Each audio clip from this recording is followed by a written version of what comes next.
Forces de l'ordre. Les forces de l'ordre luttent pour protéger leur civilisation des dieux sombres.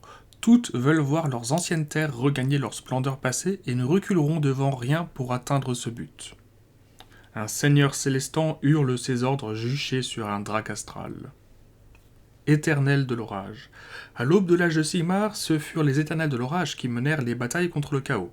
Craints et respectés à travers les 8 royaumes, ils représentent la force armée la plus puissante à ce jour, vouée à défendre la civilisation. Ils combattront auprès de tous ceux qui partagent leur but. Si certains leur reprochent leur rigidité dans leurs acharnements à livrer la justice de Sigmar, la plupart des mortels sont ravis d'avoir des guerriers aussi valeureux parmi eux. Les éternels de l'orage ont combattu auprès de chacune des forces alliées de l'ordre, ce qui leur a valu la gratitude des dieux comme des mortels. La grande alliance de l'ordre. Souvent motivées par des intérêts différents, les forces de l'ordre sont néanmoins unies par leur désir de détruire les forces du chaos. Ils s'allieront volontiers pour asséner un coup fatal aux dieux sombres. Mania Caradron. Les Mania Caradron sont des duardins qui dominent les cieux. Leur société est obsédée par l'éther or, une substance extrêmement volatile qui leur permet de faire voler leurs engins. Leurs redoutables flottes s'attaqueront à n'importe qui tant qu'elles seront grassement payées. Les frégates arcanautes Caradron sont hérissées d'armes meurtrières. Abysso-Idonette.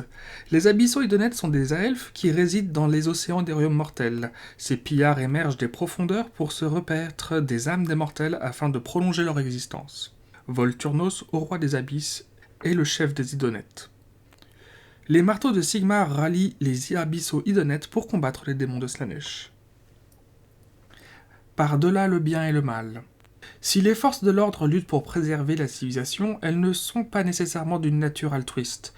Les luttes entre ces différentes factions sont courantes, chacune possède ses propres objectifs, et parfois ses intérêts s'opposent, mais face à un ennemi commun, elles mettent leurs différends de côté et collaborent pour le salut des royaumes mortels. Assoiffées de sang, les filles de Cain se ruent au milieu des tirs des Mania Caradron.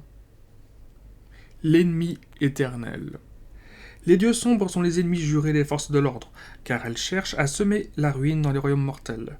Toutes les races mortelles ont énormément souffert et cherchent à se venger des horreurs qui leur ont été infligées au cours de la longue période accablante de l'âge du chaos.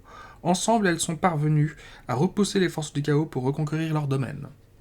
Les Abysso-Idonettes émergent des profondeurs noires de leur domaine océanique pour tuer les cultistes de Cain. Une alliance fragile. Si les armées de l'ordre sont unies par leur haine des forces du chaos, elles ont parfois des divergences d'opinion. Les Sylvanettes protègent farouchement leurs forêts et marcheront à la guerre contre quiconque menace leurs frontières. Les factions duardins sont essentiellement des mercenaires, et les filles de Cain poursuivent leurs propres objectifs mystérieux. Les Sylvanettes défendent jalousement leurs bois et bosquets. Les pyrotueurs qui cherchent de l'ur or se voient souvent attaqués par une bande d'esprits vengeurs sylvains. Tant que l'or coulera à flot, nos lames vous serviront. Dulgar, père des runes. Pyrotueurs. Les pyrotueurs sont des mercenaires obnubilés par une substance appelée ur-or. Ils comptent parmi les premières factions à avoir combattu auprès des éternels de l'orage durant les guerres des portes, même s'ils ont chèrement monnayé leur service.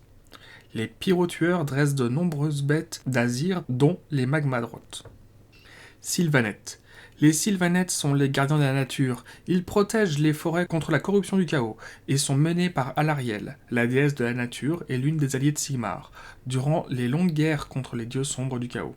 Lorsqu'Alarielle part en guerre, elle chevauche souvent un colossal Scaragère. Morathi, grand oracle de Cain, et matriarche des filles de Cain. Cain exige du sang. À vos lames, mes filles. Morathi, reine de l'ombre. Filles de Cain. Pour les filles de Cain, la guerre est une religion en soi. Sur le champ de bataille, elles pratiquent des rites sacrés qu'elles perfectionnent avec tout le talent et la dextérité des Aelfes. Lorsqu'elles sombrent dans leur frénésie guerrière, elles se rapprochent de leur dieu Cain et se sentent galvanisées par son insatiable soif de sang. Morathi, la reine de l'ombre, sous sa véritable forme monstrueuse. Séraphon.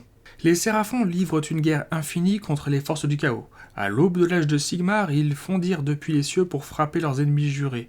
Ils sont menés par les astrocrates Slann, des êtres d'une incroyable puissance capables de matérialiser des armées entières à partir de l'énergie des étoiles. Les Séraphons sont de véritables créatures d'Azir.